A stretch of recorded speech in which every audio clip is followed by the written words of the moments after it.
Hello. Hello. Good evening. Is there anybody there? Let us I know. think we have got viewers. I've just seen.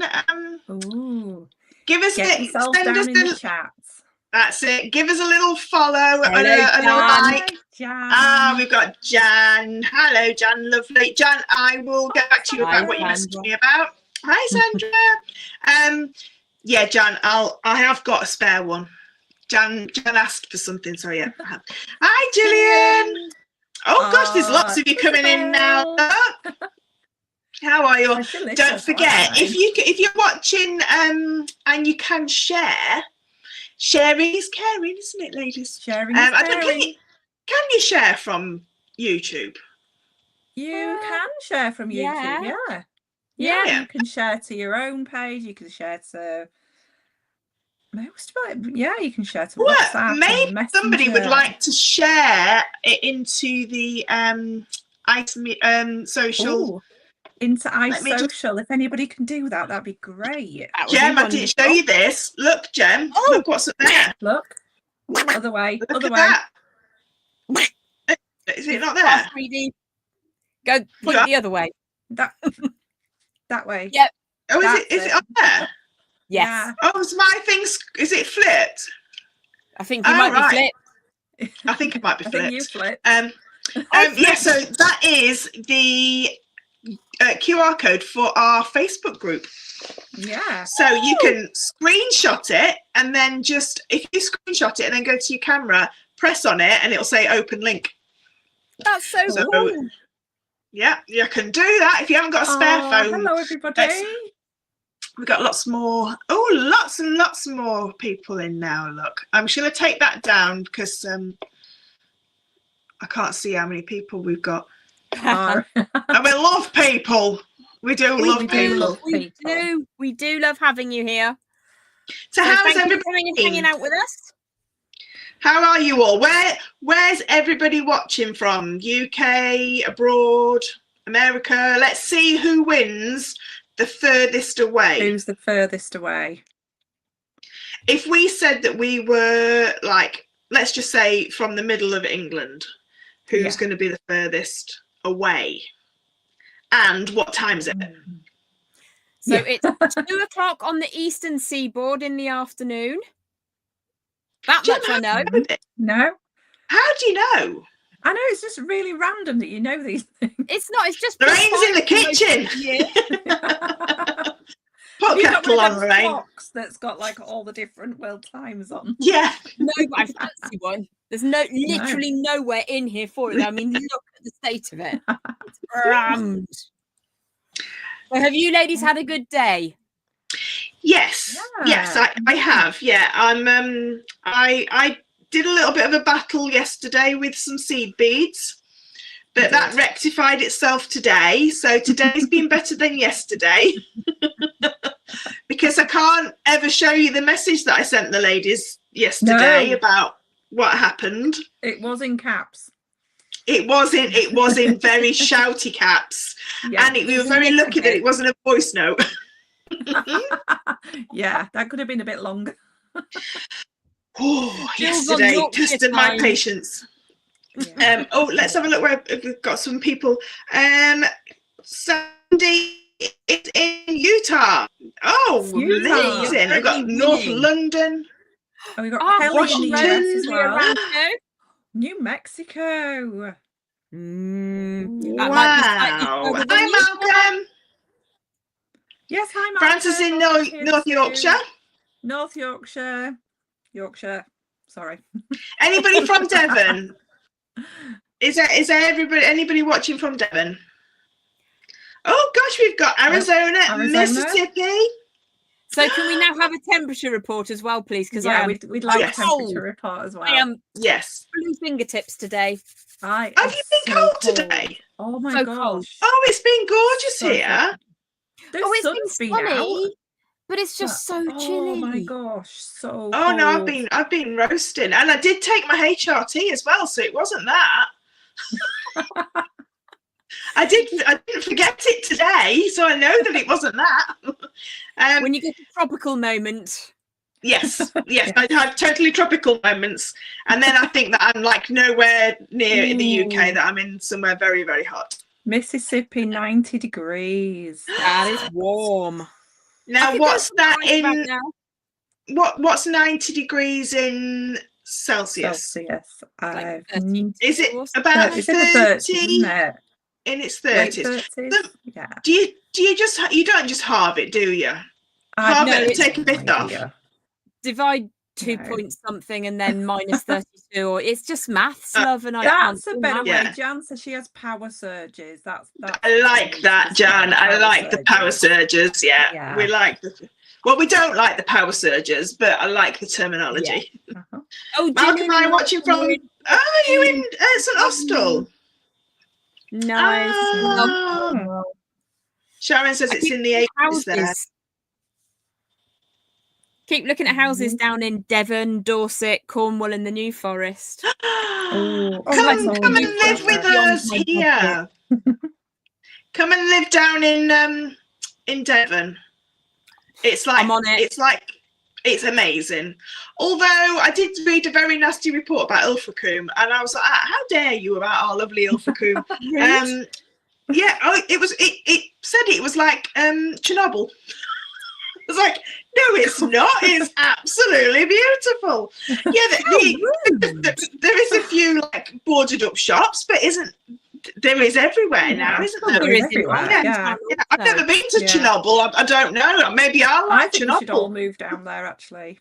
Yeah, wouldn't it?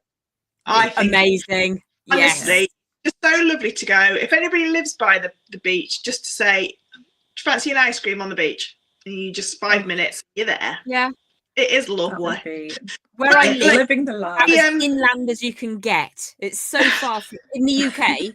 Obviously, literally live America's a little bit further. Yeah. Well, I used to live in Borsal Common. Meriden, which is the next village along, is the centre of England. There is a plaque in the pub that is the centre of England. Yeah, so I used to go and stand on the centre of England, and you're nowhere near the sea. And I'll bet there was still a gull wandering round. Well, no, there was a bloke in the village with a boat, and I'm like, what you got a boat for? And like, it was it was a rib. It was a seagoing boat. Like that. A bit like the Swiss Navy. Yes. What's that about then? Don't get it. Bless you. I guess 32, and it is 32. And that's all. Wow. That's just guessing. Oh, Sharon says that she always lived by the ocean, and I can't see that one because there's something in the way. New Jersey and Hawaii. New Jersey and Hawaii. Oh, there we go. Oh, wow. Amazing. Right then, so what are we talking about today, ladies? Well, we're talking about how to adequately and then better than adequately photograph the things that you make, either for your social media platforms or indeed for selling aforementioned items. And it's something that takes a little bit of getting used to if you've never done it before. So that's one of the things we're going to be talking about. And another thing we're going to be talking about on today's social live, icons and how they can impact your work. And I'm going to let somebody else talk now. Yes, this is something that I absolutely love. If you are in a rut of what to make and you're looking at all your gemstones or all your beads and all your paraphernalia and you're like, I don't know what to make, best thing that you can do is pick an icon and say, what would that person want to wear, and make a piece of jewelry for that person. And it literally then takes away all your, but what if I get that? You don't have to think because you've got that person, you know their personality, or you don't know them personally, but you know their perceived personality, their character and everything else. And you can either make it for a movie, if they're a film icon, or if they're a music icon, you can make it for something that they've sort of like a song or something like that. Or if they are a personality, something like that. A lot of people would like, say, as soon as you mention pearls, they'll go, Mary Berry. Everybody wants to make a Mary Berry foundation necklace because she made them quite famous. Or Prue Leith, you know, with a big, beautiful, colourful, and Zandra Rhodes, that kind of thing. You know, if you just pick a person, you will be able to make a piece of jewellery for that person. Even if you just flick through a magazine or, you know, see who's on the top of the showbiz news, you'll be able to find somebody that inspires you to make a piece of jewellery. So that's what we did. Definitely. We did. I nearly didn't, but I've done it now. After yesterday's little fiasco. Jan saying that she was a bit like that lately and today ended up making a golden obsidian macrame bracelet. I saw that, Jan, but I haven't got around to commenting on it yet. But yeah, I did see it. It's beautiful. Absolutely. I'll have to go find that. Yeah. Gorgeous. I think Jan put it in our right social as well. About 3.5 miles away from the sea and the beach. Oh, whereabouts? Beautiful. Yeah. Gorgeous. Right, so which icons did we choose? So obviously these are not our, but they can be your favourite icon. But for me, I chose my icon because I've changed my icon because I've changed my hair. It used to be Jane Mansfield, and now I'm on to Elizabeth Taylor. So I've gone the dark and mysterious Miss Taylor now, rather than Jane Mansfield when I was blonde.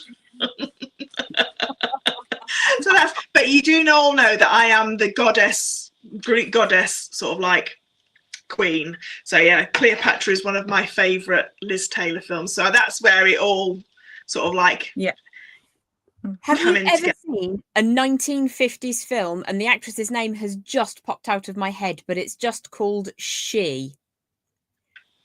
Look it up. Look at the costume design, because as a child, this film, I watched it once and I knew that I wanted to be a creative. I didn't obviously do a huge amount about it. Make a note of that. It's just called having a look now. It might be late 50s or early 60s. And like I said, you don't want to know what's just come up on mine. I dread to think. Classic cinematography. Please don't share that. Oh, I've done Fleur in.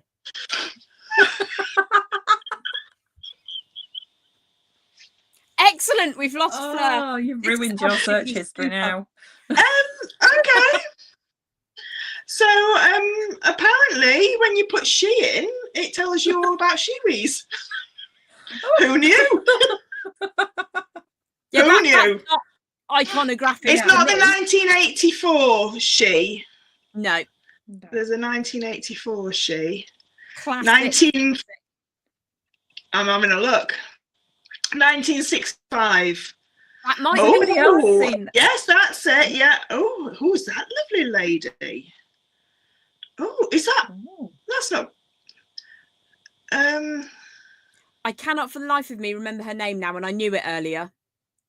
This is what happens when now. It's from the Hammer Film Production. So it's Ursula Andrews. Ursula Andrews. Peter Cushing, Bernard Cribbins. Very serious actor. John Richardson, Rosanda Montrose, and Christopher Lee. And it led to the sequel, The Vengeance of She. Ooh. Oh, see, I like these kind of films. I'm going to have to go and watch this.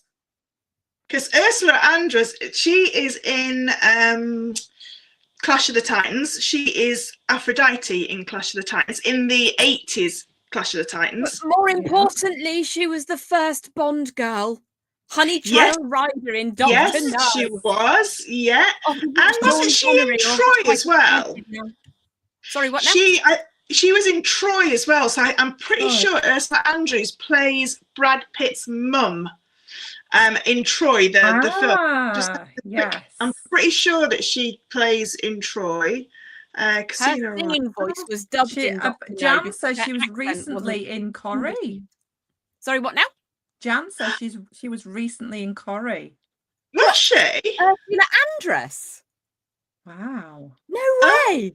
That's insane. No, she wasn't in Troy. Who am I thinking? Who was in Troy then?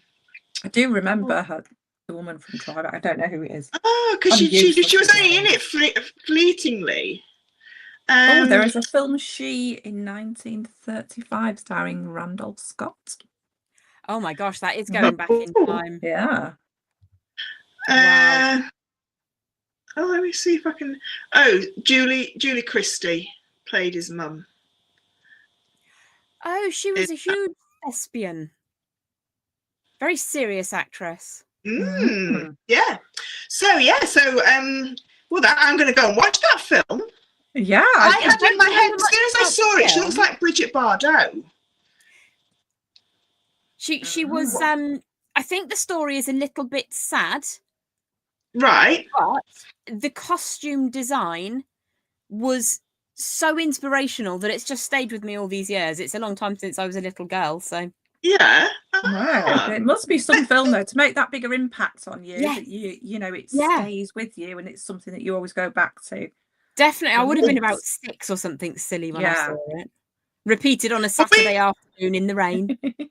But we've just been talking about that, haven't we? Saying about with Tales of the Unexpected. Because Katie was like that, and we were like, it just brings back memories. She was in Falcon's Crest. Do you remember Falcon Crest? She was famous for the James Bond scene where she was coming out of the sea in her bikini. Yes. Yeah. And then Halle Berry did the same kind of thing, didn't she? Yeah. Oh, she was in Manimal as well. Do you remember Manimal? Oh my gosh. I don't know. I've not heard of that one. 1980s TV series. Yeah. It's great. Manimal. I loved it. I did love it. I'm going to watch that. So, Gemma, who was your icon then? Well, I went slightly off piece and I chose a Greek goddess. Well, that's iconic.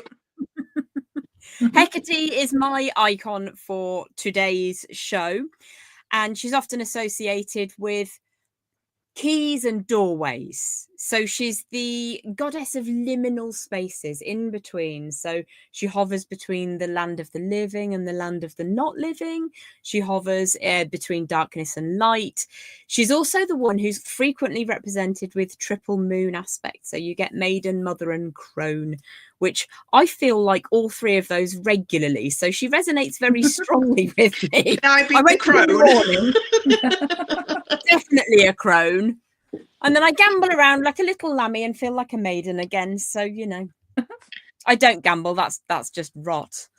I get up and my bones go. But that's who my icon was, because of a lot of what she represents, but also because we have a lot of things that she's associated with. So like Fleur, I'm fascinated by the Egyptian pantheon and the Greek pantheon of gods, and also to a lesser degree the Roman pantheon, who's copy and pasted the Greeks. But there we go, just changed a few names. So yes, Katie, who is your icon for tonight? So my icon is Princess Diana. I think Princess Diana was just the most amazing woman, just as a woman, not as a princess, not Her Royal Highness or anything like that. I just think the way that she held herself, the way that she conducted herself, and her style throughout the years.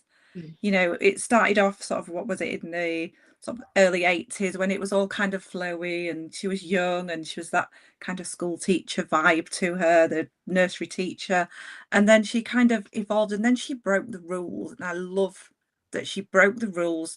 She didn't stick with royal protocol for exactly what she was wearing. You know, she might have gone a little bit more off the shoulder and, you know, things like that. And I just find her whole history, you know, in that period especially, really, really fascinating. I love that she always stuck with things like the classics, you know, like your pearls, your diamonds, but then you could equally see her wearing something from Marks and Spencer's. You know, you know, there was no, it wasn't always airs and graces. She also played with her jewelry a little bit, because she once wore a I can't remember whether it's a necklace or a bracelet, but she wore it across her head. Do you remember the emeralds? Yeah. So my design that I've made is kind of a sort of version, because I've turned it into wire work, but it's a version of a famous necklace that she wore, but she actually only wore it once, but it is quite iconic and people do recognise it from the photo. I think they do anyway. I do. Oh. Yeah. Yeah. Malcolm, yes, I saying did say anything. Hecate. What was that? Malcolm, come on. Malcolm will have an icon. Hazel asked if I said Hecate, and I did. Oh, yes, Hazel, Hecate. Yeah, so I even brought my own Liz Taylor along. So I cut this out years ago. Love it. Yeah, she's just, I just love her. I just think that she's, her, for me, Liz Taylor is the epitome of the girl who had everything. Literally everything. And what she couldn't get, she married a man that could. So, very true. Twice. So if she wanted something, I once knew a lovely lady who was she used to have a lovely dressage horse, and she had a really successful business, and she was never married. And I used to say to her, Sheila, why did you never get married? She says, oh, because I needed too many things. I said, what do you mean? Would you like my teeth? I used to date a dentist. Do you like my plastic surgeon? I used to date a plastic surgeon. I needed a new kitchen, so I got she literally, her life was just, she was just like Liz Taylor. She had this beautiful, like, black glossy hair, and I just always remember thinking, maybe she's got a point here. Yeah. I didn't go into all that, as you can see. I didn't do any of that.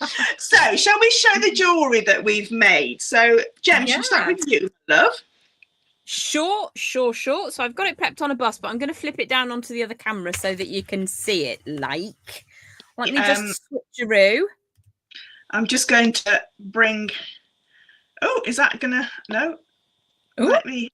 Why is it not letting me do Jem's maximise it? There we go. So naturally enough, I had to go with lapis. The smaller ones are Sodalite. And then I've gone with copper and rose gold. It's got a clasp on the end because I like hammering, but not today when I hammered something I shouldn't have hammered. Yes. There was a square. It's allowed. So that's the centerpiece of today's Hecate, goddess of magic, crossroads, liminal spaces. And one of the reasons I wanted to use a donut in this is because she's also associated with portals.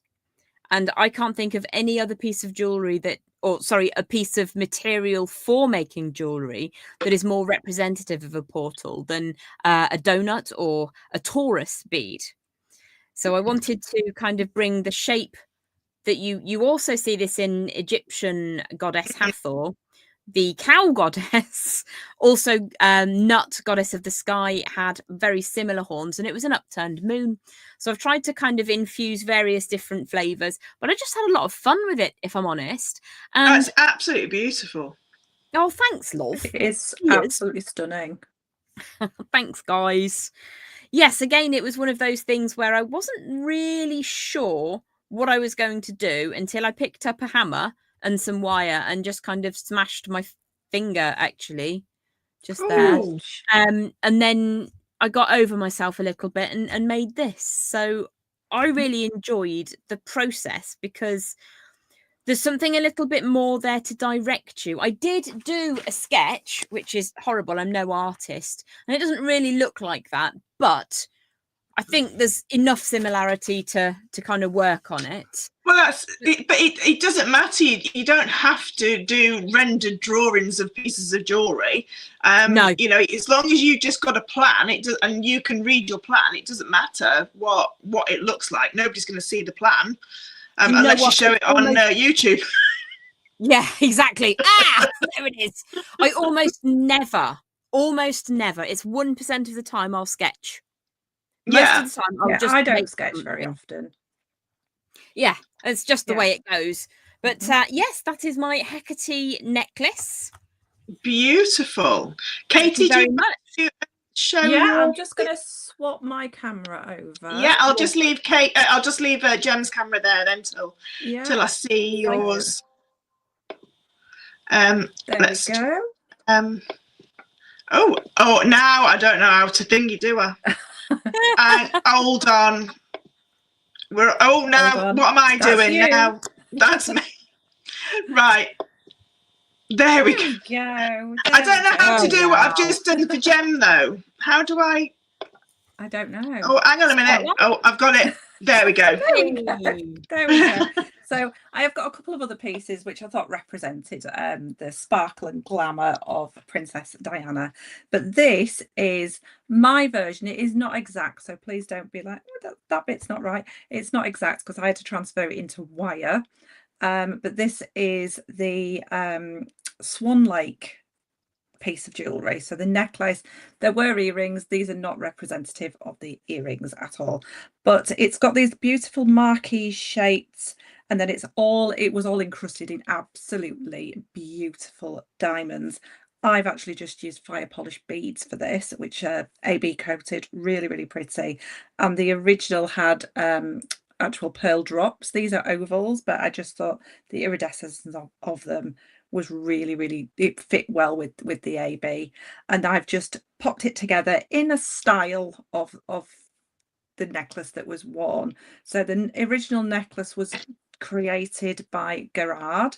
That was the crown jeweler at the time. That was 1997, and it was only worn by Princess Diana one time. Wow. And that was for a gala performance of Swan Lake by the English National Ballet at the Royal Albert Hall. It's been worn by many other people since, but it was a very beautiful picture of her, and she wore this really like ice blue dress and then this beautiful necklace, and the dress, even though it was stunning, it let the necklace be the star of the show. And it's a piece that I do remember quite fondly of the lady. So, and then I've just added these extra little bits and pieces because she was a bit of a fan of like the bling. So this is just your netted seed beads, and then it's got the crystals in as well. And this is exactly the same. So outstanding. Yeah, so they fit so beautifully. I bet they're like fabric. Yeah, they're just like the fluidity of them is absolutely gorgeous. And that one, it just made friends with the clasp of this one, but that one had a bracelet to go with it as well. But I haven't made them recently. Those were in my little treasure trove of things that I've made in the past. So yeah, that's my my little ode to Princess Diana and a bit of sparkle. They are stunning. So let's see what you have made, Fleur, if you can swap screens again. Let me see if I can do it. I don't know if I can. Thank you, everybody, for your comments. That's really kind. Right. So yes. I can't turn mine round, but right. Fun fact about Princess Diana is the guy who taught me to set gemstones, set the diamonds back in Princess Diana's engagement ring because she kept losing them because it was made well, but the claws weren't proper. So the guy who taught me how to set stones put her diamonds back in her engagement ring. Wow. Name's Tony Tigg, and he looks like the man off of Toy Story, the little one that does all that does the toys, makes Woody look good again, basically. Yes. So yes, the man with the one where with the thing. Right. Yeah, that's what it looks like. He literally is a living embodiment of that. Answering Sharon there, the both of those were seed bead netting with crystals added into it after the netting is done. Sorry, just answering a question there. Right, so mine aren't as grand, but mine have come with a whole heap of pain. Yours are beautiful. And literally tears and blood, sweat and tears went into these because if you don't know, I run a jewellery making subscription box, and we do different jewellery mediums. Now, me and Jem are not seed beaders in any way, shape or form, are we, Jem? You're quite allergic to them, actually. So we are quite allergic to them, and I'm starting to get the allergicness back again. Yep. I thought I was all right, and then I wasn't. But yeah, not like Katie, who just is a whiz with seed beads. Yep. We're not. So I thought that I would take my icon and I would make her something that she would wear in my favourite Liz Taylor film. Well, it's not my favourite because I love National Velvet as well, but Cleopatra. So I took some seed beads and I made like just a standard sort of like multi-strand necklace in these amazing gold and I think they're called mulberry colours. Yeah, beautiful colours. This necklace has been made twice because yesterday I cut the wrong strand. And if you want to know what all these seed beads look like on the floor, I can tell you, because they all went everywhere. So you have to think, right, I need to rethink of my design. So I did all that and I've problem solved it after I'd cried a bit. And I did it. So this is the necklace, and it does look really, really nice when it's worn. I'm just praying that it doesn't all fall to bits. But I didn't have any blues. I would have put like a royal, like Gems Lapis blue in there as well. So that is the necklace, and then I made a pair of earrings. So one of the designs from this month's box was a design that I've always wanted to make, and I've never known how to make it. And so I wanted to make the fringe earrings. So these are what I made, and they're slightly different. So that if you are a relax and crafter, then these are 11 wide rather than 9. But yeah, they are just, honestly, I was over the moon when they didn't fall apart. They are beautiful.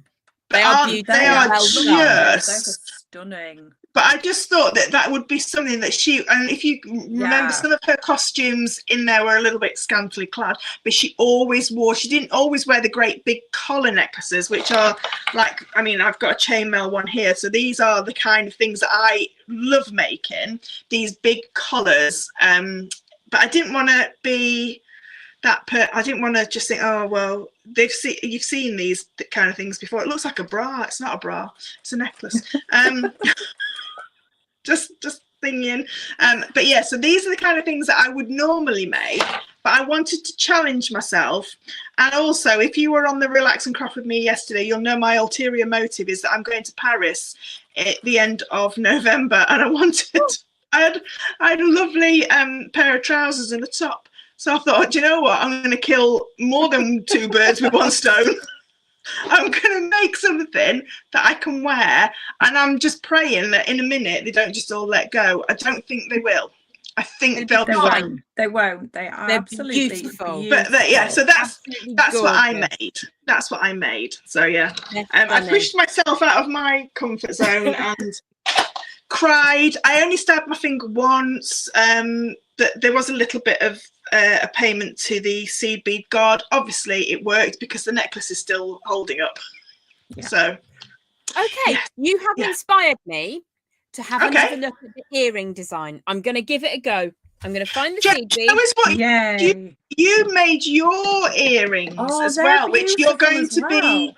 But Gem's not shown anybody yet, other than the Relax and Crafters. Have you, Gem? It's coming live tomorrow, and if it's the subtitle of the video for the Tuesday upload is seed beading for the people who are terrified of seed beads. So mine are nowhere near as grand as Fleur's, but they're beautiful. They are gorgeous. Hang on a minute, Gem. Hang on. Let me just get that in the right light there. So they're not as grand. You could make them bigger and wider. And it's just using chain and head pins. And if I can get 20 seed beads on a head pin, so can you, because the pain that we are sharing today, Kelly has also said I did that with a wire weave when I was 1 minute from finishing it. Yeah. So we've all had those moments where it all goes a bit Pete Tong, and I'm sorry about that. But I once did a workshop, and before the workshop, I asked people to pre-thread their beads. So they were threading thousands of size 11 beads. Oh, sorry, Jen. that was with like a spinner, a bead spinner. nice and Yeah. easy. Yeah. And just as the workshop was about to start, plus this one lady, I know she won't mind me saying, I'm not going to say her name, but she had actually she didn't have a spinner and she'd hand threaded them. Why can't I get And, this all back? and nearly all of her beads came off the wire. They were just everywhere. Oh, No. I'm so sorry. I would have That's given up at that point, terrifying. but yeah.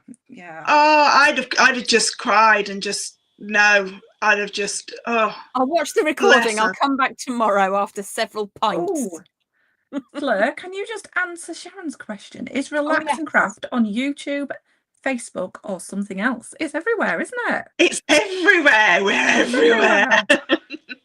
So it's the website is relaxandcraft.com, and there is a Facebook group for subscribers. There's two different kinds of subscription. You can do digital or physical box.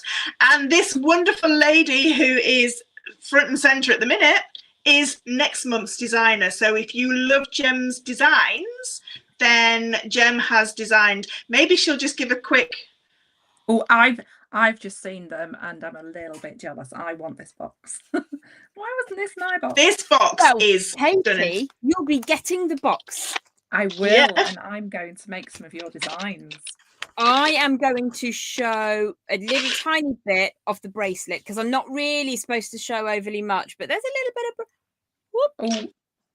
And I'll just show one of the gemstone strands. Look at that. It's so beautiful. Somebody asked me if I had why won't it go across there? Hang on. Somebody asked if I had photoshopped the sparkle. The sparkle. I was like, nope. They are that sparkly. They are that sparkly. You know what, Fleur? I've changed my mind. I want a box next month. I'll send me all of them. All of the boxes. All the boxes will be going. You know, like hungry hippos. That's me with those sparkly beads. Yeah. So they are our what's your style, Fleur? As style as in what? I'm a bit eccentric. But I love if it's jewelry making, I love chainmail. Chainmail and metalsmithing is what I love the most. But with the Relax and Craft boxes, we do all the jewelry making mediums under the sun. We do loads, so we've changes every month. Yeah, it changes every month, and we only ever do one medium twice. Sometimes if it's like a collaboration, which is what December is with all of us, isn't it, ladies? Are we allowed to say? But yeah, I've just said it. Yeah, you just said it, didn't you? I've just said it. So December. Now, love. December is all three of us in one big piece. If you love those big showstoppers, December's your box. It's the place to be. It is. Oh yeah. Right. So that was our icons. So now I think we're going to talk about what we asked in the Facebook group, which is photography. And it's the one thing, isn't it, that everybody always says, you make these amazing pieces of jewelry and you can't photograph them. You can't get over how beautiful they are on a photograph. And it's so difficult, isn't it? It is.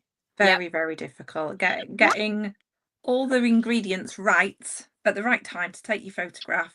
And it is difficult, but if you just know a few little hints and tips, get everything in place before you start, it should be a breeze, hopefully. Yeah.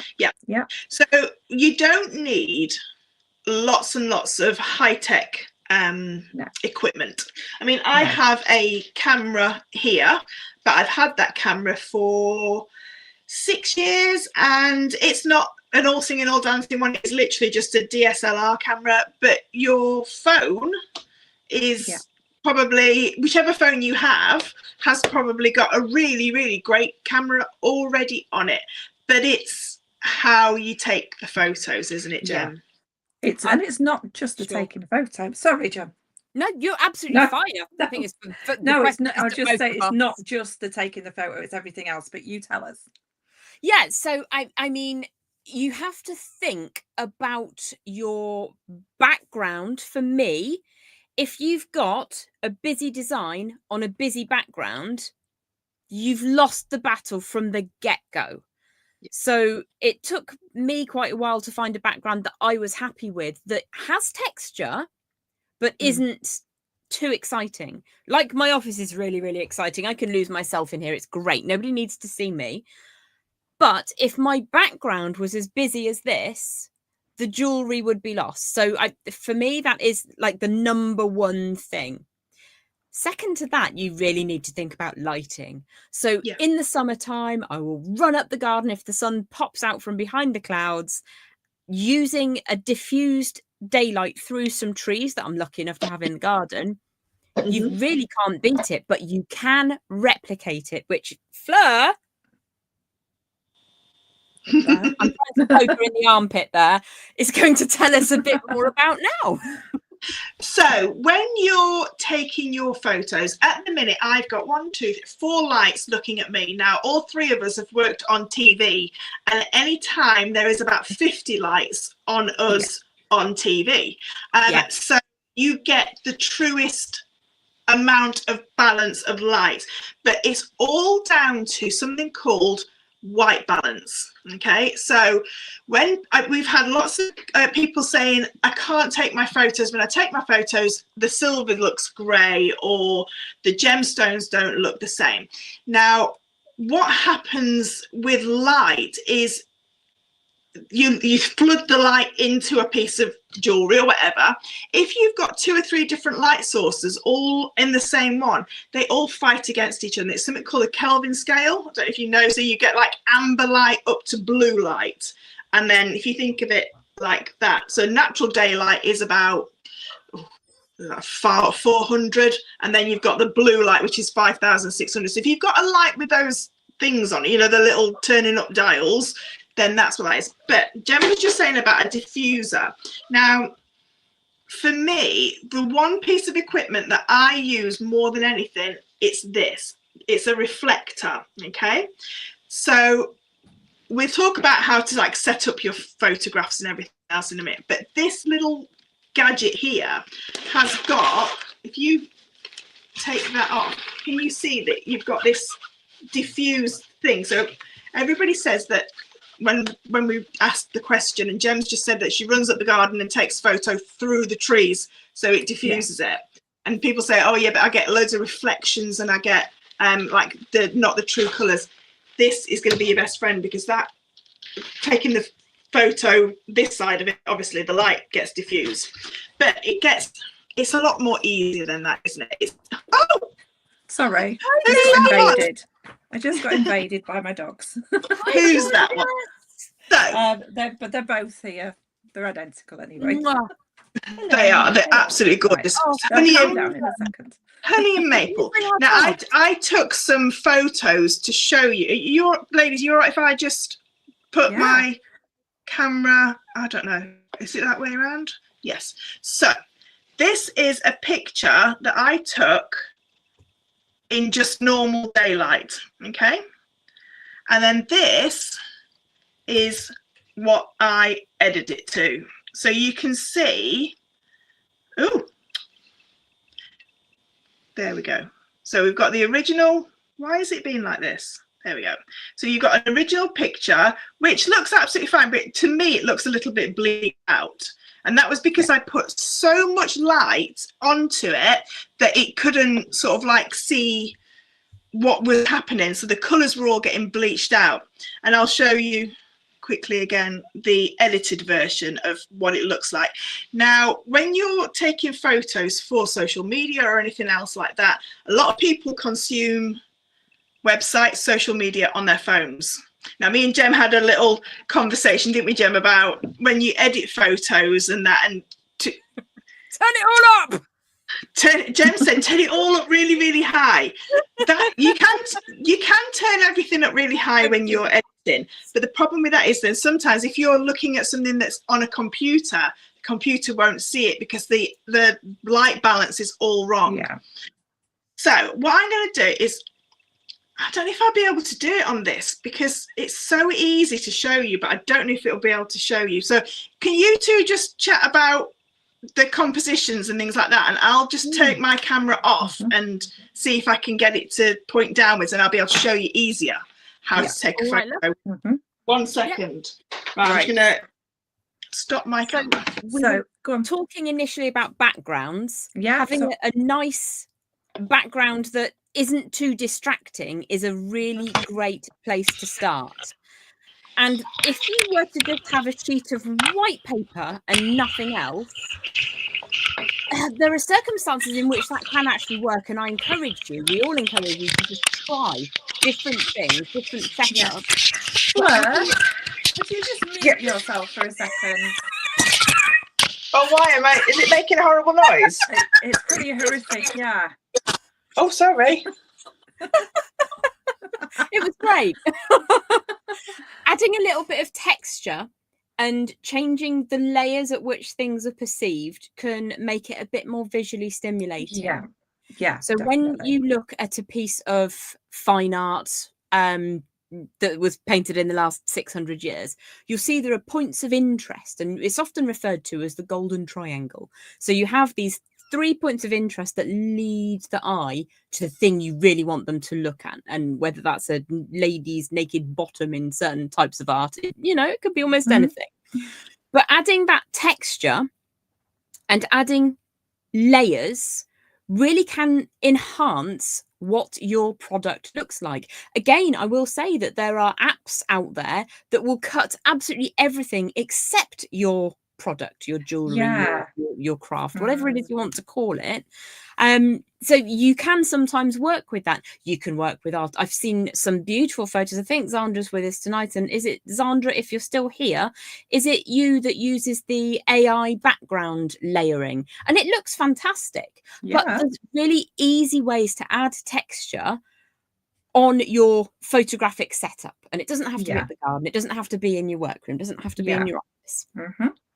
I've got a stone dragon in the garden. His name's Ethelred. He's quite large. And for years, he was my backdrop because you instantly had light and dark on his features, a little bit of lichen, a little bit of moss, a little bit of shadow created by the sun diffusing through the trees. And some of those photos I look back on and think, wow, that's actually really good. It's not something I've used for a little while. But creating enough interest, but that doesn't compete with what you're using, doesn't overtake what you're actually showing. It's a lot to do with balance, isn't it? It's really nice to have these outdoor settings, but you don't want somebody to look at that picture and think, oh, that's a really nice scenery. You want them to look actually at what you've actually photographed. So just creating the right kind of backdrop and layers and texture, like you say, but without sort of overdoing it. Too much busyness. I use this quite a lot. So I'll show you it on this screen. So I use this. This was just from the old Amazon. So it does have a little braces that hold it up, but it comes just white, and you can it'll stay up, and it's got little clips for the top, but then it comes with all these. I do tend to use this marble quite a lot because it gives you that nice white background, but it doesn't distract and things. And if I add anything else, like I often use like big chunks of gemstones, it's still not distracting too much. But then you might have a piece of jewelry that you want darker background, so you can use all these different backgrounds. There's some that I never use, but they're all there, but there's different levels of things. But I think these sort of things are really good if you can't get out and about, because not everybody has got a garden. So it's nice to have something that you can use that's easy to use, and it's only that big when it all folds up. And you've got a reflector there on the back as well. So I've got the exact same one. I think Fleur's got the exact same one as well. Yes, but mine's over there somewhere, and this is one of the best buys that I've ever. I've bought so many backgrounds and things, but that it just does all the jobs in at once. It definitely. Are you ready, Fleur?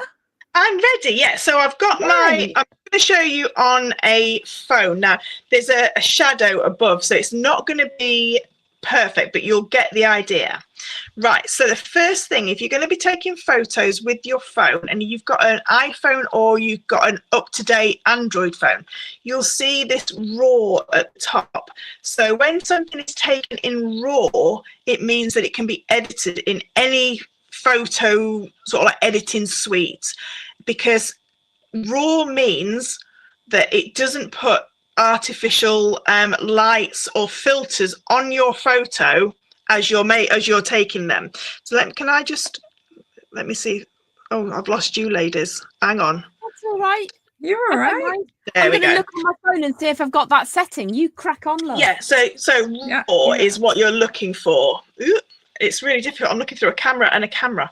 So can you see at the minute that doesn't look very. If I take a photo, it's okay. It's not a bad photo, but you can't see any of the colours because I've got so many different lights looking down onto here that it's not actually picking up any colours. So what we need to do is we need to tell it that we want a lighter light on there. Now, the way that you do that is these are auto white balance cards, but all you need is a white piece of paper and you hold the camera lens, let me just bring that over, until it says AF lock, okay? And then, so that now has set my white balance to this white. When I come back across and press it again and focus on that, can you see how the colours have changed? So let me see if I can show you. It's really difficult because it's a camera through a camera. So that was it, quite dark. And that was it, a bit lighter. But then what we can do is we can go to edit it, and you can either press the auto, which will then bring it up because you've set the white balance from this piece of card.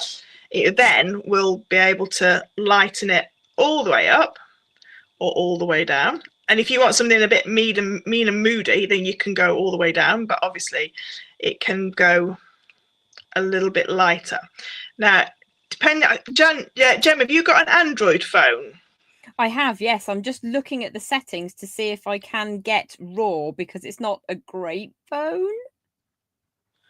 You should be able to. Most of them do have the RAW version, but what you can do is you can just have a little play around with some of these. But the main thing is when you're taking your photo, and I really wish it would not be through a camera because through a camera is not the best way of taking photos. I'm just going to see if I've got something that's got a few different colours on it that I can show, lots of different colours. No, I don't. Oh, yes, I do. Hang on a minute. So if we take, for instance, this, let's do this because that's got lots of colours on it. So if I take a photo and get rid of everything. So if I hold down my autofocus, so you can see it's locked onto that, but I don't like the colour. If I bring across my white and say I want it to be more whiter and auto lock it to that, and when I bring it across, I'll do a video on this tomorrow because you should be able to see. It's really difficult for you to see because the colours aren't coming through because it's coming through the actual camera and the webcam, but it is a lot bright. Can you see that's a lot brighter? Yeah. If I take a photo of it normally, let's have a look. So that to me is like the first one, and then that one is brighter. Yeah. You see the difference in the first one looks quite flat, doesn't it? The second one, it kind of brings it back to life, doesn't it? It's got more vibrancy in the colours. The colours are popping better.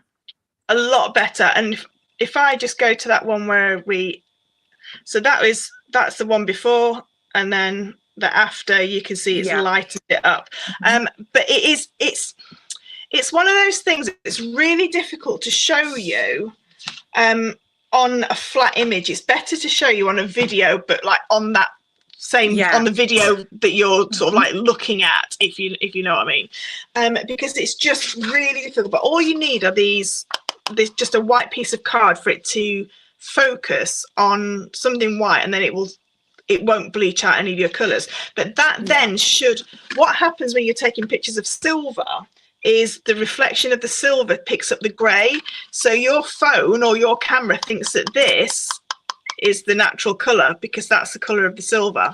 So by turning it to the white and taking a photo of that, and then having your auto balance for this, the white balance, it then will take out all those grays. But there are, like we were saying, there are lots of different I'm just gonna go back. Sorry, I'm just gonna mute because you said it made I can't remember. It were a bit scratchy, wasn't it? It was. I've had a look on my phone, which is a Samsung A53. It's a fairly basic model. It's a couple of years old, and it doesn't appear to have the RAW setting.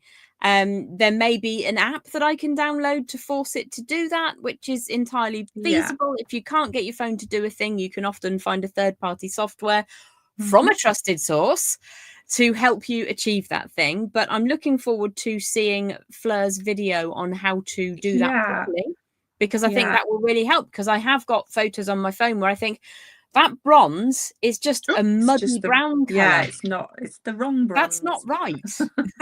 It's all to do with just getting it to autofocus on something that's white, and then you can go into it. But you can also do that kind of balance on any sort of like Photoshop or anything like that. I don't know what you use, but I tend to use just the Apple one because that's what I've got. I just stick to the Apple. And you could just pick up the little picker, even in things like Canva, that kind of thing. You can change the white balance in Canva.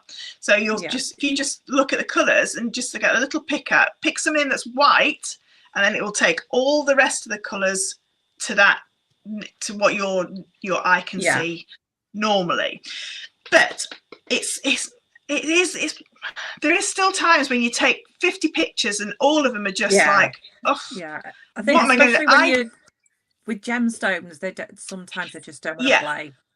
So some people will say that they struggle with seeing their reflection in the picture as well. The easiest way to get around that is get a piece of paper and put a pinprick hole in it, or a little hole in it, punch a hole in it, and then hold that over the top of your camera, and then the reflection will be the white. So you won't actually see yourself, you'll only see that reflection of that white piece of paper. So literally, piece of paper, hole in it, put that over the camera, and then there is no reflection of you trying to look into your piece of jewelry. So that's another one. But I think the main thing is just don't think that you need lots and lots of equipment, because you don't. You don't need all this fancy stuff. All you basically need is a little bit of light. Now, when the guy came to do the photographs for me, he said, because I kept saying that the lights are like quite ambery coloured when I take photos. They're quite amber, and he said it's because I've got the strip light above me. That was putting out all the pictures, so that's why that light's off. The backlight's fine, but so just apparently one light source is the best. Sorry about somebody's at the front door.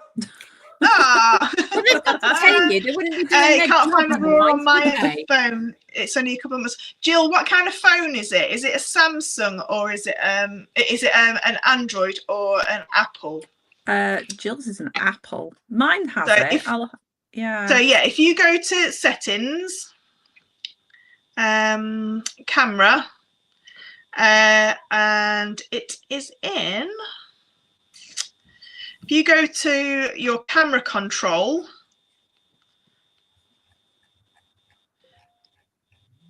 I'm just trying to find it now. Talk amongst yourselves. It is in here. I know it's on it because I think Fleur actually did it on mine. and I've just never changed it since. Well, if Fleur is the phone whisperer, then when we get together, I shall be ensuring that she looks on mine as well. Yeah. Oh, Or have to photograph be in the dark style. side. So whilst Fleur is finding her settings, we're going to talk a little bit about the composition that you can use in photography. Now, certain times, simple is definitely better. And Yes. I don't know if you have paid much attention to classic marketing, especially glossy magazine marketing over the last 30 or 40 years.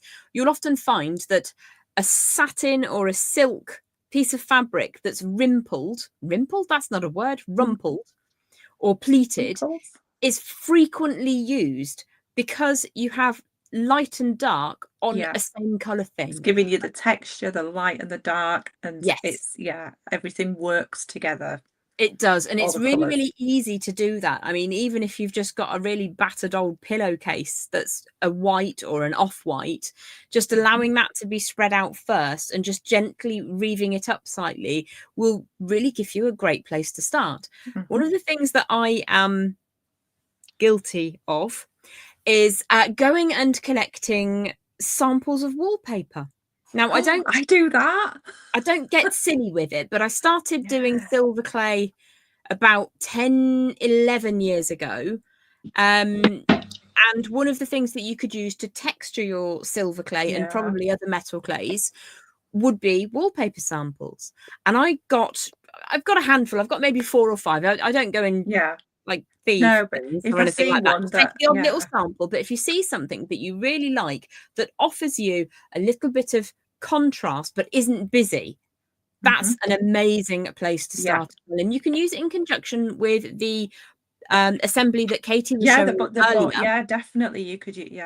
Definitely. And the benefit of the wallpaper samples is that you can just kind of allow them to bend up. So sometimes it's really difficult to photograph a piece of jewellery if you have to go overhead and it doesn't look quite right. So you want to take it from slightly underneath, but then you get your computer monitor or the cat's bottom or something in the background that you just don't want. So if you have a piece of wallpaper or a piece of fabric, you can drape it upwards. It just goes around that curve. More 3D space for yourself. Yeah, because that sometimes I do it myself when I'm using this one. I will sort of set this up and then I will do this way. Yes. So that I get sort of, I know that's not really high enough up. So that that's perfect, Katie. So I can clip it on that way. It's not meant to be used that way, but then otherwise, if you're using 2 different backgrounds, you get that line in the middle. And unless you're going to use like the boards one on the bottom, it's going to look like you've taken your picture on the floor, isn't it? Yeah. Sometimes it can look a bit weird. Yeah. So Fleur's got some big ones. Yes. These ones. I've got these are from Temu. Yeah. And they're double-sided, but they're exactly the same as what Katie's got there. Yeah. But they've got lots of different textures on them. But like what Jen was saying, you can then hang that up and have, if you've got like a bust or you can sort of like get the whole angle and the whole bend to give you that dimension as well. But these they're really expensive, like proper ones, aren't they? They're like a couple of £100, but these ones were dirt cheap. You can get. I was just about to say what you were saying. If you get mirrors like this as well, just thingy mirrors, and put them down and put the jewellery on the top, the light then bounces back up onto the piece of stick like that. And then when you take the photo, you can get some really cool effects as well of that kind of thing. I treated myself to a photography sphere. My husband calls it the crystal ball. I've not used it yet. And what it does is it inverts the image around it. Is it this? Like these? No, it's a pure sphere. Oh! I love these. These ones are brilliant for that kind of thing as well. I've not used anything like that. Chaos. chaos is ensuing. Go over there. Everything just fell off. Shh.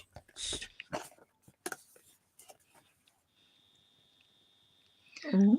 Oh, wow. I'm so confused. I had it upside down.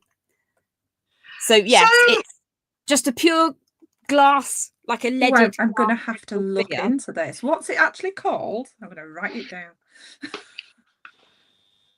down. I can order some more in. Photography crystal ball. Oh, is that Ooh. Ah. so it's more about landscapes, I think. But I want to experiment with it to see if it's going to be any good for what we're looking at. Ooh. So that's something to try. Oh, you can trial it then for us all. I'll let you know how it goes. And there's just a creative old crap that was in the way. I use filters as well on my iPhone. So this is a newer phone rig. So your phone it sort of lifts up. You put your phone in there, and then you clip that down. It's metal, so it's really heavy, but it's got a really good remote control on it as well. But then these filters go on there as well. And I love taking photos, so I love all these kind of gadgety things. I know you've got all the gadgets. But this one is the one my favorite. So this is the one that's like I'll show you. It looks like sunglasses. So do you know sometimes when you take a photo and it's too glary? Yeah. This one, when you turn it, it lets more light in. Can you see? That's so cool. It acts like, you know, the glasses that alter the light coming in. Like and polarized. It takes polarized. Yeah. So it takes the just the right amount of light out. So these are really great, and they literally just fit onto the back like so, and then just with your cameras, with your phone as well. But yeah, I love a gadget. I am a bit of a gadget queen. I'm so low tech by comparison. I know. I'm just there with my phone going the same. Stay still, lean on a thing. But it's still, I mean, even when I had all those photos done, when Dino came over and took those photos, and he has taken photos all over the world. He was like, oh yeah, I took Taylor Swift's photo, and on his main page it's like him and Ricky Gervais, so he's taken photos of everybody. And he took, and I got 70 images, and he took 1,200 images for 70. So it's not that you don't know how to take a photo. It's just that if you chuck a lot of it, then something's going to stick. Something will help. So yeah, don't worry about the amount of photos that you're taking. Just delete them all. And what I do is I take quite a few. And the other thing that I've started doing is taking videos and then screenshots from the video. So video. And then move it around, move the phone around, or whatever you're using, move that around, and then Max is here now. Just pull it. So you've got the dogs invading, I've got a child that's now invading. Oh, what's Jem going to get invading? Well, there was a fly earlier, but it's gone. Right. Say hello. Hello. To bend down so you can see. My little mini-me. What have you come over for? I'll tell you in a minute. Oh well, Mischief. I'll just mute, and then he can tell me what he needs, and then.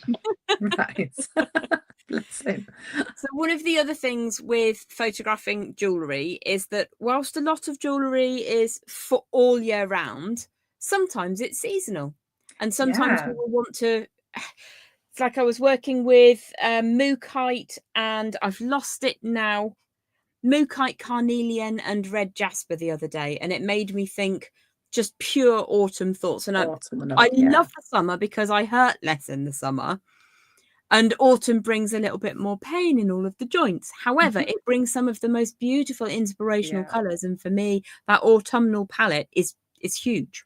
Yeah, so it's the best time of the year for me. I can often be found swiping little bits of nature. So I will be gathering pine cones or seed heads or a beautiful oak leaf with 2 acorns still attached. And for a period of a couple of weeks, all of my photographs are going to feature these things. Next week will be the week when my red maple tree just is the most perfect thing. And then for a period of about a week, all of my photos will have maple leaves in them. So you can be the same all the time, or you can bring a little bit of flavour in. And I like to bring a little bit of seasonal flavour. I like the little bit of flavour. I love bringing my pumpkins in. Yeah, pumpkins. Fleurs got pumpkins out. Oh, if all else fails, get your pumpkins out. Absolutely. I've got loads of them. What I'm going to say now. I've been look. I've got a pumpkin too.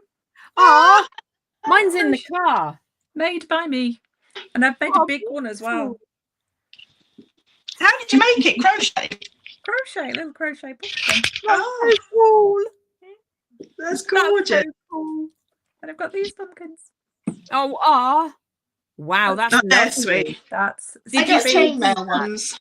Yeah, seed beads. That video is on my YouTube channel for that. I got a chainmail one. Oh my gosh! Wow. I don't. That's even on my know YouTube. what my YouTube is. Oh, I've got the other guys here as well. I do. Hold on. We've got the bat and the ghost. Ah, I love them. They're gorgeous. Those are on my YouTube channel. Seed bead embroidery for those ones. Those guys. That I love that one. Do you know, it always reminds me of Cinderella. Yeah, yeah. I was thinking about doing a carriage, but I'm not really a princessy person. Just not princessy enough.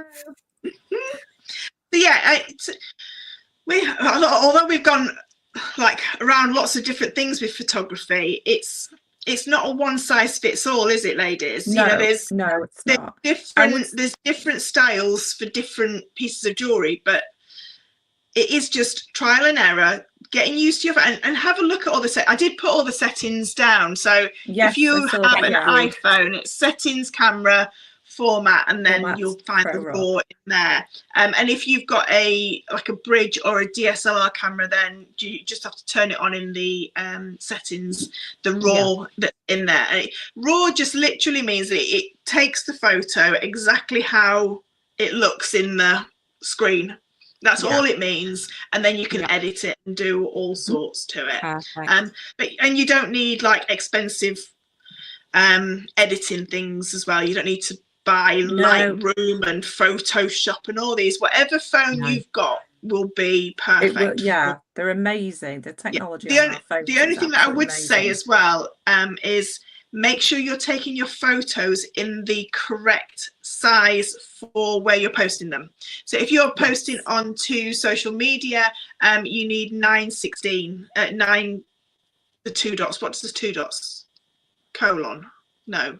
Is it colon? Ratio. Ratio, 9/16. And that means then that it's in the correct size. And if you're not sure, again, if you edit it, you press the button that says size or crop, it actually says on there 9/16, and you can edit it for you.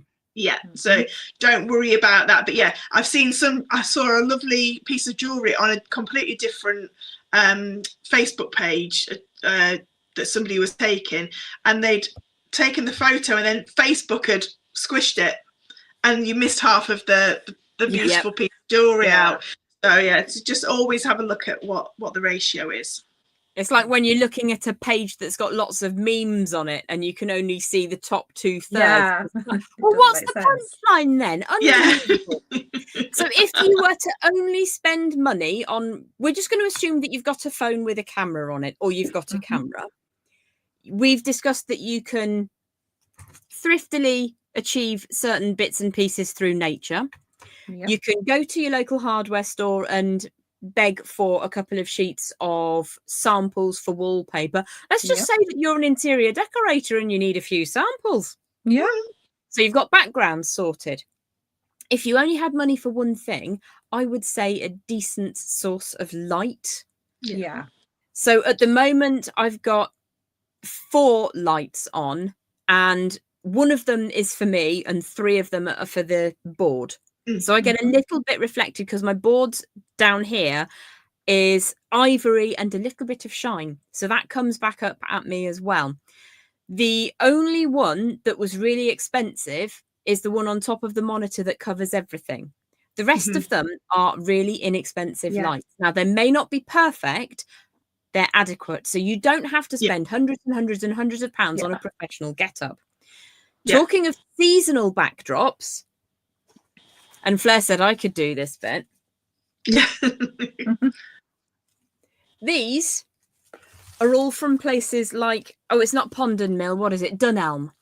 Yes. When they have offers, Dunelm range, places like that. 76p instead of a £5, there's all sorts of seasonal flower arrangements. So there's just a little sort of spring posy there. The winter one I got from Sainsbury's Habitat last year for literally 76p after the season was over. And I will use that for years to come. It's a little bit dusty. I probably will sneeze in a minute. The same goes for the sparkly fir tree one. It was on offer after the season had passed.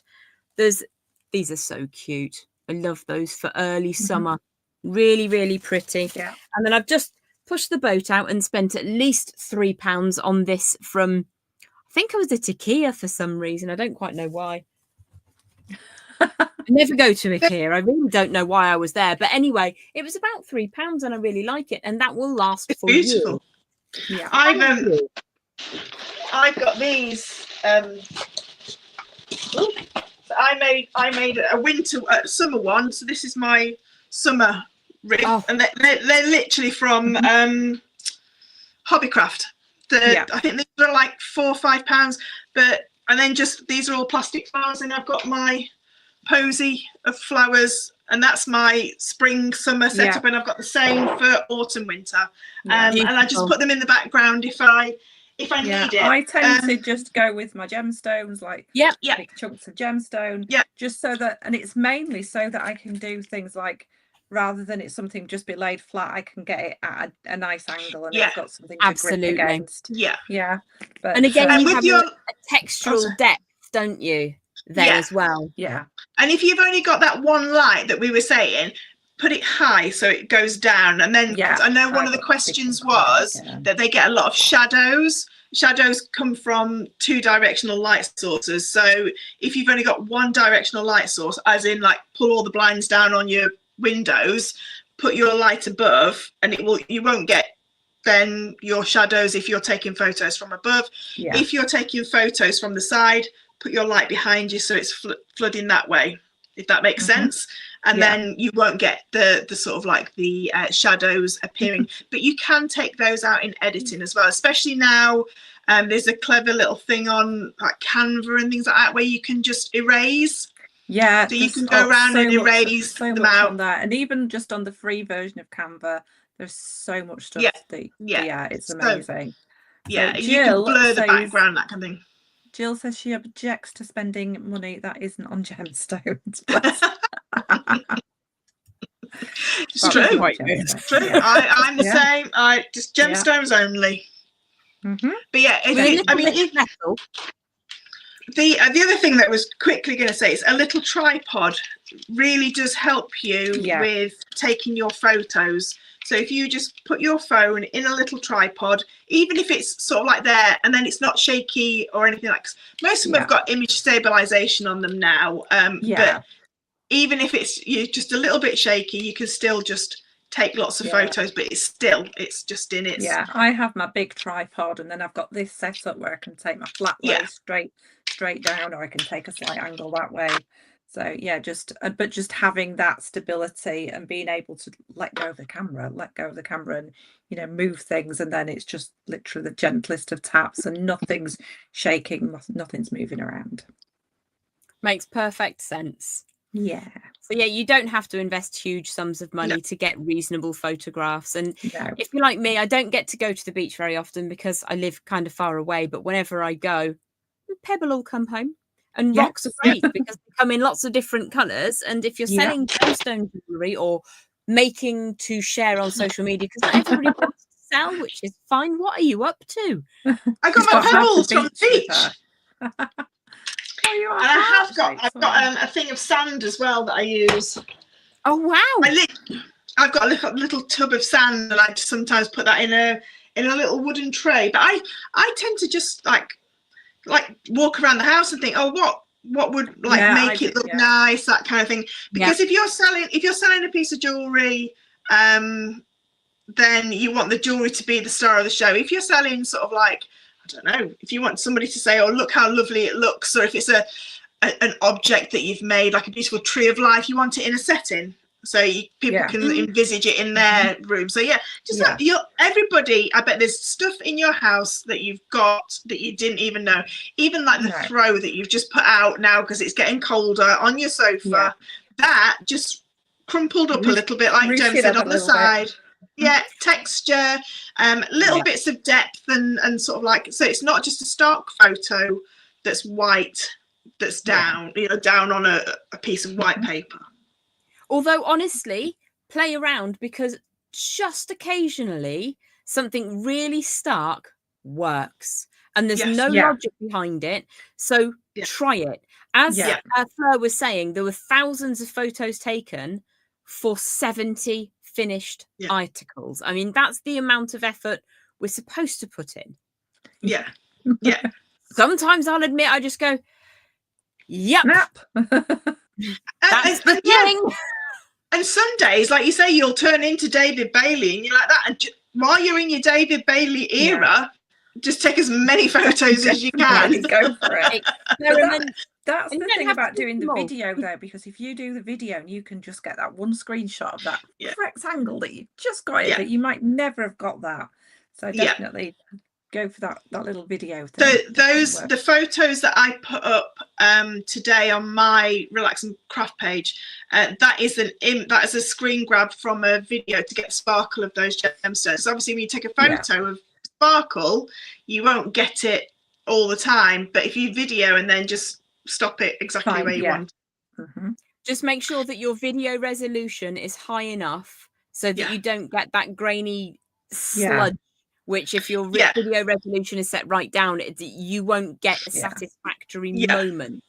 You need to have a really good FPS rate of maybe 60 frames per second shooting mode, so that it's not just a blur, because otherwise it's kind of self-defeating. And immediately you can delete what you don't need. You don't have to have extra memory cards in your phone or anything. Nope. The only thing that if when you're shooting in RAW, if you do find that RAW thing, it does take up more memory on your phone. It does take up more space. So just offload them onto your memory bank or whatever you're putting them onto. And then I always find it easier to edit photos on a bigger screen than I do on my phone. So I always do whatever I've got, like my iPad or something like that, and do like that. Do you have to find the RAW setting on the iPhone? Yes. So it is on. Hopefully you'll be able to see it on there.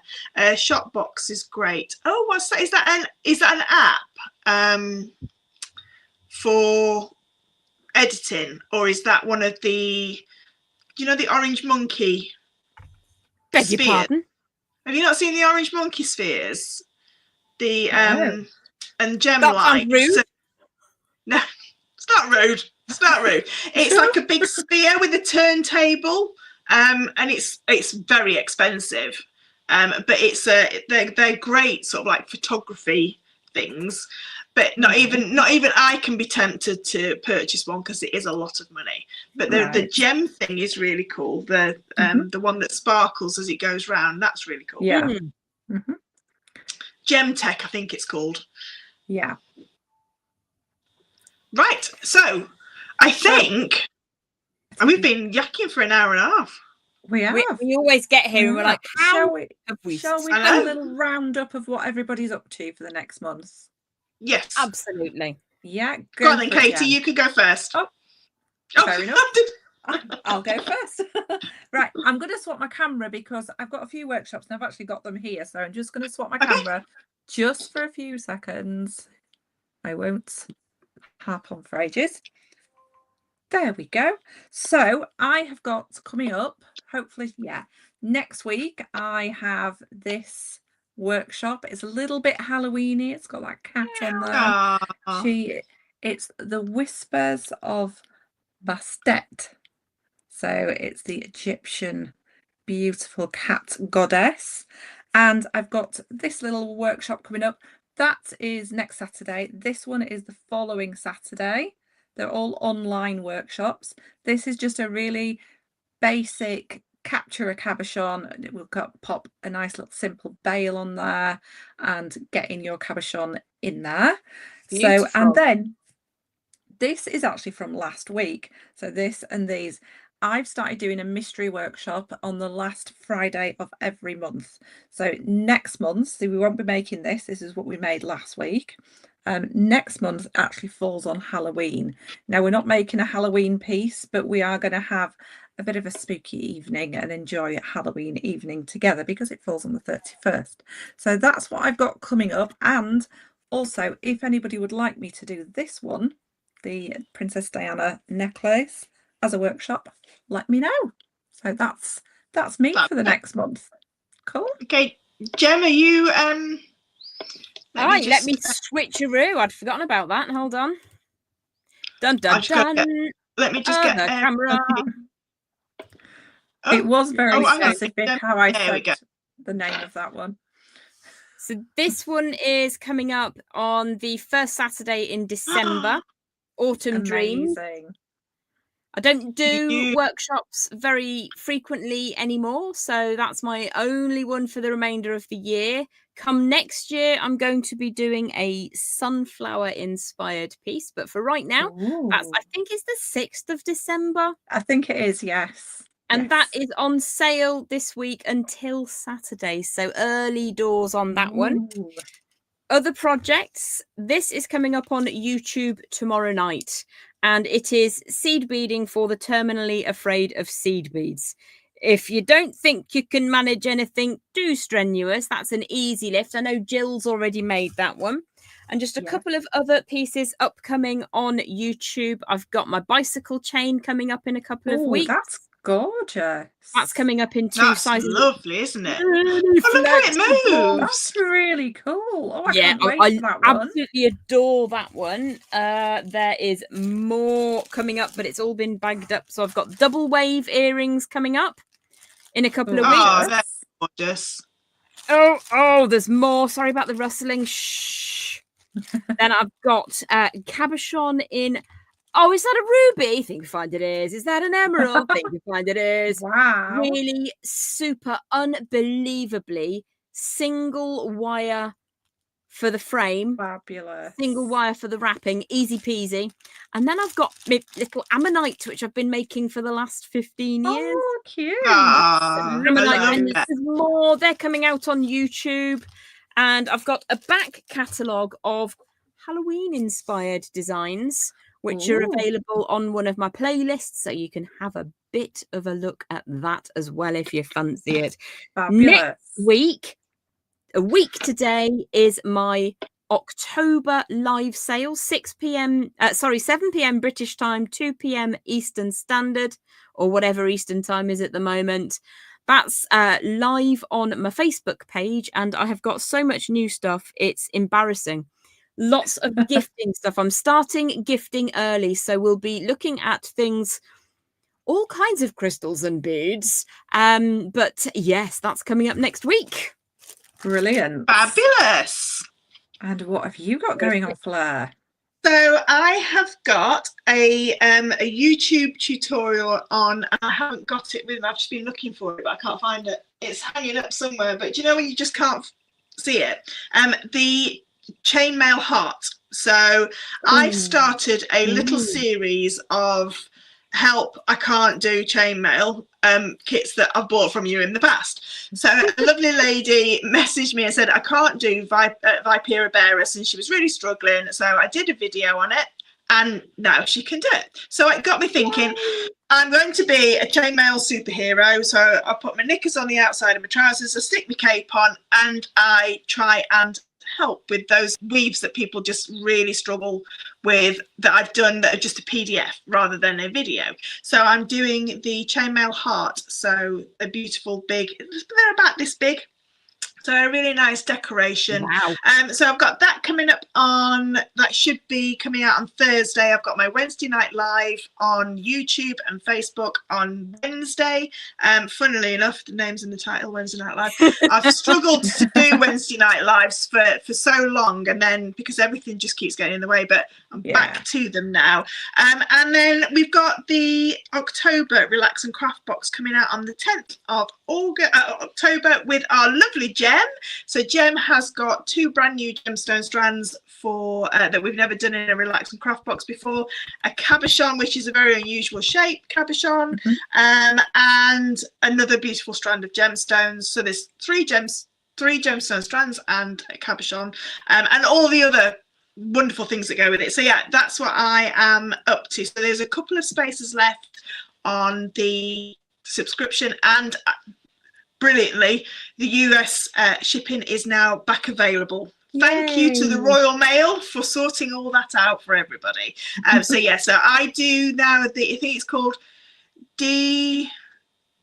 direct duties paid. So you shouldn't have any duties to pay when it gets to the US. So it is all paid for by myself. When you buy it, I sort of like purchase all that for you. So fingers crossed, it's very smooth. It's gone very smoothly so far. So yeah, there's no duties to be paid when it gets to you. Excellent. That is fantastic news. I'm so pleased. But don't forget, you can also subscribe to the online only version of Relax and Craft. So if you have a stock of materials, gemstones. If you have a collection of gemstones, you can always find out what sizes are going to be needed and what wires are going to be provided, and then you will be able to make along without purchasing the whole box if you don't want to. And there's over 140 other tutorials in the digital subscription as well. So there's plenty for you to be going on with. And these 2 beautiful ladies have done numerous amounts of tutorials in there as well for me. Exciting times all around. It is.